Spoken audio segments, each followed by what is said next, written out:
get what you get the same energy or more that you give. You get what you give. So you give less energy, you get less energy. You give more energy, okay, you're gonna get double of that. You get more energy. And there's something that I've been thinking about, I think 2 days ago. Like we don't listen to low frequencies in a way that when we do, it's only when we are bothered by something, or it's only when we are distracted by something, or it's only when we are scared of something or about something. What I mean is, you might do something when you are happy, or you might hurt a person when you are happy. Not realizing that you are hurting the other person because they are not happy but you are happy, or that you realize that you've messed up, you did something that you were not supposed to do, at which you knew that this might be wrong,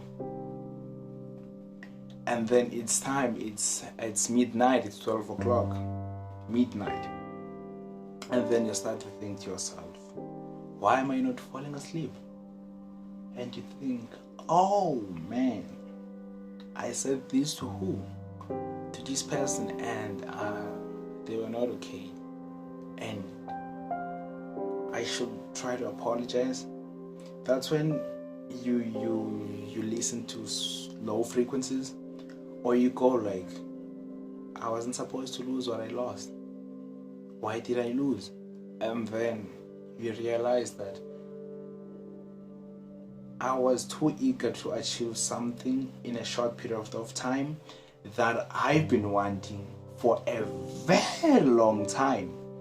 So like we're talking years, like years. You wanted, or for instance, you wanted to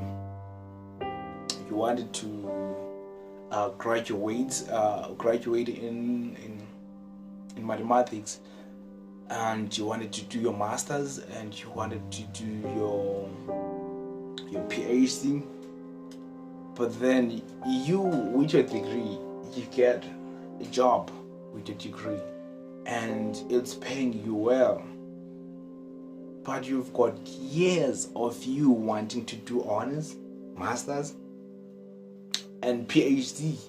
So now you start to get this money, and you go like, no, I don't really need to do honors, I don't really need to do masters, I don't really need to write a thesis so that I can get a PhD.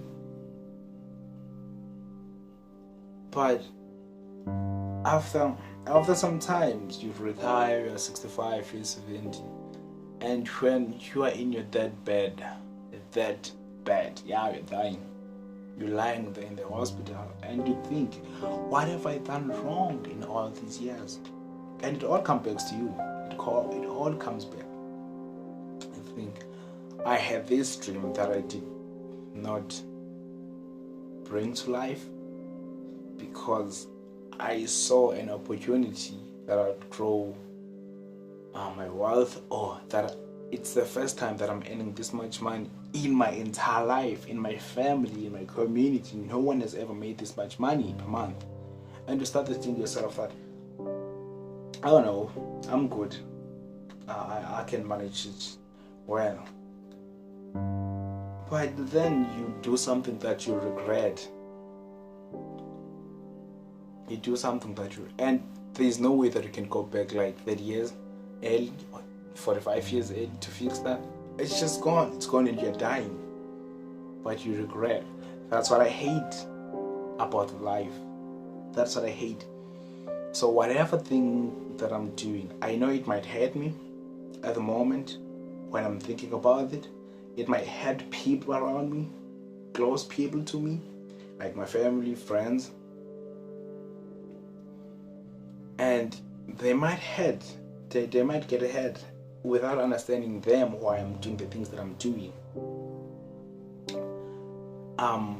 For instance, I was raised in a Christian family So things like alcohol, smoking, and it's just things that were not allowed, like cursing, were not allowed, that are not allowed in the Christian family.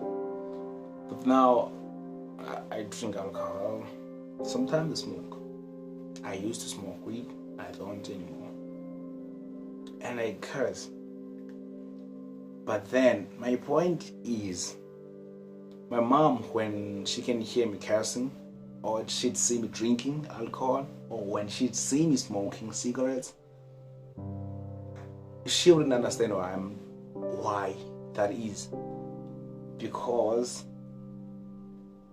in her mind and in my mind, she knows that she taught me to do the right thing. She knows that I know that what she taught me. So now, to her, when she sees me doing these things, it's like I'm defying what she was teaching me, even if I still respect her, or that I have much respect for her as a mom, as a person, and as a woman, and as an older woman. You understand that? She would not understand what happened, why I'm doing it. For instance, my mom, like, this is a true story. My mom said people with tattoos are demonic and they are being haunted by spirits, right? This was about 8 years ago, 9 years ago, I'm not sure. So in 2017, I got a tattoo. And when she saw it, she smiled, and she, like, I've never heard her talk about a tattoo, how bad it is, how demonic. I don't know. Maybe she talked to someone. She spoke to someone, and then they told them that tattoos have nothing. It's just ink on your skin, and it's just permanent. So whatever you write here, it's gonna stay here. It's not like you've been caught by demons or you're possessed or something. I think that concept comes from these movies that we watch most of the time. I think they have an effect of how we perceive things and how we expect things to be. Like, for instance, there's a case that I'm gonna mention that is so uncomfortable, that I myself was uncomfortable about for a long time. So when you are a child and your mom and your dad were never married, and you came out of that, somehow, to most people, it's like your brain is half. And I'll explain why I say that. To some people, it's like your brain is half. Like, there are things that you are not capable of doing. There are things that you cannot do. There are things that you cannot talk about. There are things that you cannot refer to because you didn't grow up with your dad by your side, or you didn't grow up with your mom by your side, or you've never seen them together, right? So there is this stigma that we carry. So basically, it's like your mom and dad were never there for you. They were never married, and here you are. What the fuck do you think you are? You think you're gonna change things because your father was never there when you were growing up? How the fuck are you gonna become a father? But here we are. We are being good dads to our kids, man. But we never had that opportunity. We know how much that hurt us, and it still does hurt, to be honest. That you'd be 24 years of age, and your dad never called you and said, "Son, are you okay? Is everything okay? How is life going? What do you need?" Like something, not money, bruh. Not money. Though sometimes we need money. But just the conversation would do or would have done, right? Just the call. How are you, man? Are you okay? How is life treating you? What do you need? You need anything? When you need to talk about anything, always hit me up. Text me. I'm gonna call you, or call me. Or if you don't have airtime or credit, call on credit. Just text me. I'm gonna call you. That's all. That's basically all. But then we grew up without that shit, and then people, because of that, they think that we are somehow half-minded, that we lack something, and we do lack something. The child that never had a dad, that never had a father, does grow up, but he doesn't forget. That kid is there. You can be 34, but that 6-year-old boy inside you, that 6-year-old girl that never had his mama's love, his father's love, is still there. And sometimes you look at your kid, you're like, and he doesn't know anything, or she doesn't know anything. You look at him or her and you're like, you're so lucky, man, that I'm here for you. I never had this, and I'm loving you like I've never loved before. Because you know the struggle, you know how hard it is to grow up without one parent, even if they are alive, even if they are not. It's just difficult, and for some people it's not easy to understand. We are just half caste, we are just half of whatever the stigma is, we are not complete. And I understand. It's what people think, and I'm not saying they are wrong, but if we'd sit down and have these conversations, I think we'd be far by now than where we are, because there are things that we don't address because they are against our culture, they are against our beliefs. We don't want to address certain issues because we might look like we are gay, or we are soft against each other when we talk about things. And I know some people are gonna come up to me and like I'm homophobic about referring to gay people as soft, and I'm gonna fix that. I'm gonna try to talk about that. Most black people know, like if you're trying to protect, or let's say you're trying to protect a drunk girl from being taken advantage of, you're gonna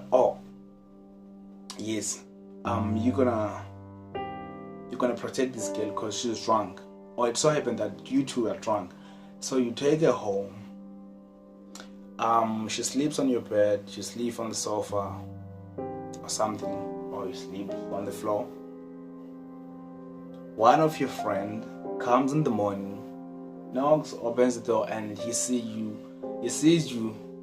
sleeping on the floor or on the couch, and sees this girl in your bed sleeping alone.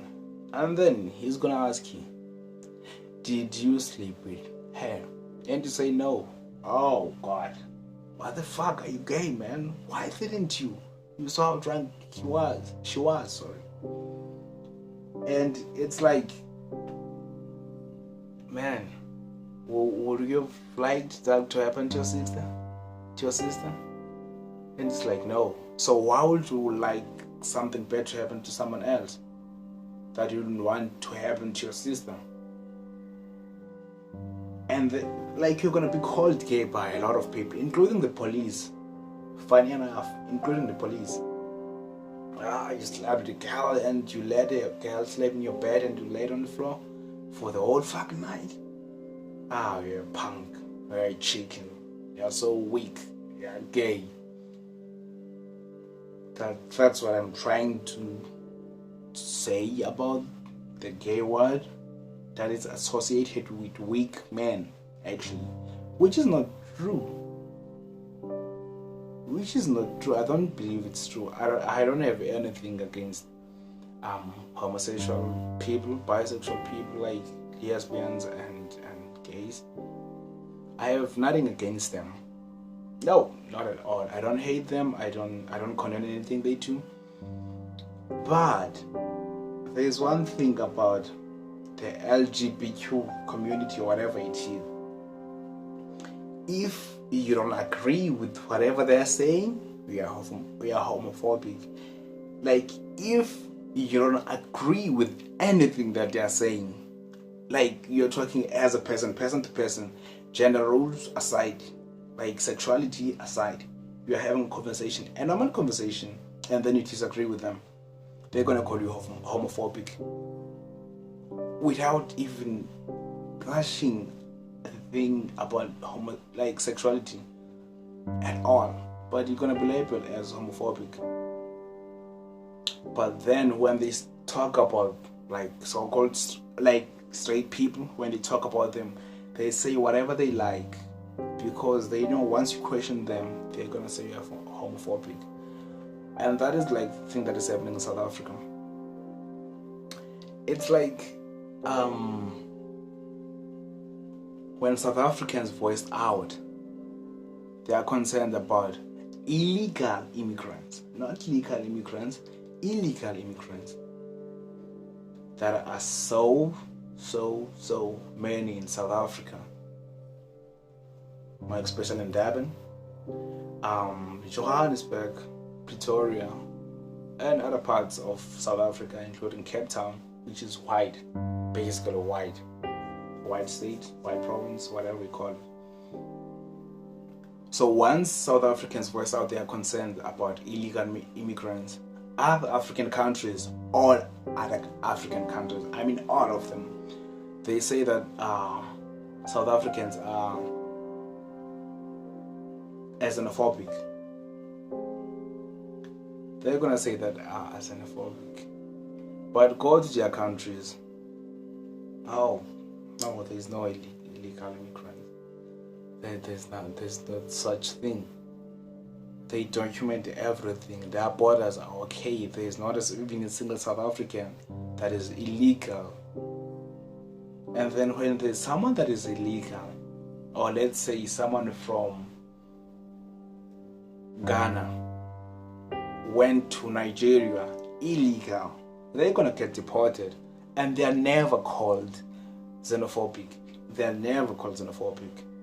And I just don't understand the ideology that Africa has to unite in South Africa. I don't understand why. And maybe someone might help me understand.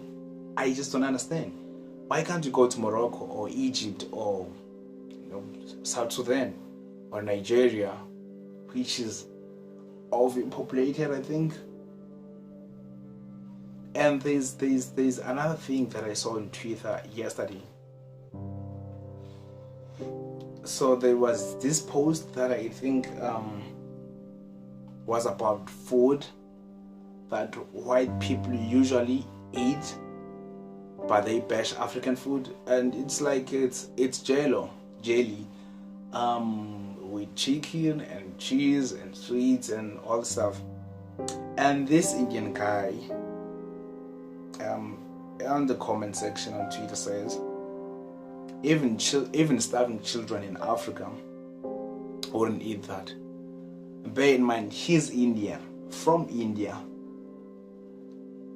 which has the highest numbers of people without food. Like, it has the highest poverty line.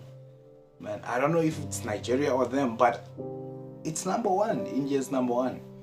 And then they have the audacity to shit on Africa, and they treat Africa as a country, which is not a country. Africa is not a country. It's not a country. Like, if we'd say Asia is not a fucking country. There are countries in Asia, there are countries in Africa. You can't be Indian and be the same guy who says that even starving children in Africa wouldn't eat shit. No, it doesn't go that way. It doesn't. Fix your shit in India first before you come and shit to Africans, right? Fix your shit there, then you can talk whatever shit you want, which I don't think that is cool. And there are people who are sleeping on the roads in Europe, first world countries in London, UK. There are people who sleep on the roads who don't have homes, who don't have anything to eat. In America, There are people in slums in America. There are people in slums in China. There are people who sleep on the roads. There are people in slums, in shacks. Oh, that's the perfect word, not slums. In shacks, there are people there. And India, I know it's worse. It's worse than they think they are. And I'm not supposed to be saying this, but the way that they react towards other nations, I don't think that's a good thing. And I still don't understand the thing about Indians. I noticed here in South Africa, in Durban, when I was doing my first year. So these guys, first of all, don't like they are all Indians. There are those Indians that are light-skinned, then there are those Indians that have dark skin. And some of them, all those motherfuckers be like black, like blacker than me. And still they have the audacity to call black people, like, what the fuck, they call us kafir. Yeah, that's the word. It's Arabic word for people who don't believe in a religion or some shit. But white people took that as some shit that I don't understand. So it's not a lot. It's like the N word in the US, the nigger word, which comes from negro, which means black. I think it's Portuguese. It's Portuguese. Yeah, it's Portuguese. So these motherfuckers have the audacity to call us kafir. But they be having the blackest of black skin. And the light-skinned Indians hate the black-skinned Indians. I don't understand why. What the fuck? What does pigmentation have to do with anything? Because most of the dudes that I knew in my class were not even smart. Were not. They went to private schools and they have cars, they have everything, but they were not smart. But there was this guy. I was quiet in class, and we were being asked about where we've traveled, what our families have done for them, like for their birthday. And this guy, also the rest of us with the Zulu guys, which I'm not Zulu, Xhosa, from the Eastern Cape. First of all, I'm from the Eastern Cape. I'm from Bonaland in the Eastern Cape. So I'm basically Bondo. I am Bondo. So there are these Zulu guys in class. We share certain things, though they're not alike. I'm like, yeah, it's just, I'm from a village, small village that is not even that much popular. And then this guy comes and he smiles. He's quiet. And he says, well, my dad, he took us to the United States for holidays and took us to Disney. We spent like weeks there and traveling around the US. And I'm like, shit, this kid is flexing on us. I think he was young. I think he was born in 2001. Forgot his name. Those Indian names, I forgot them. Forget them. So like he talks about this, and me with the black dudes in class, we looking at each other. What the fuck? This motherfucker's been in the US. Wow.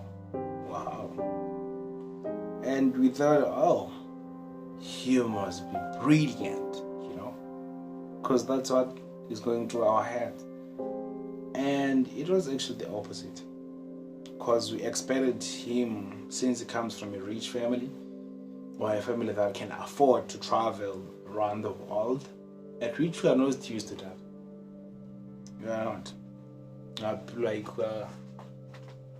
People travel less, have to go to Joburg and dig gold, that's the whole thing.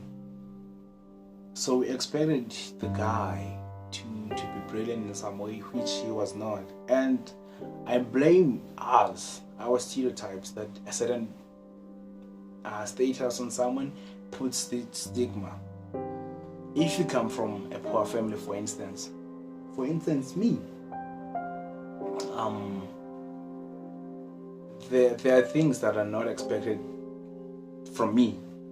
For instance, a lot of people during in 2017 at UKZN, University of KwaZulu-Natal in Durban, So when I spoke Xhosa, they said they don't understand Xhosa. They are Zulu.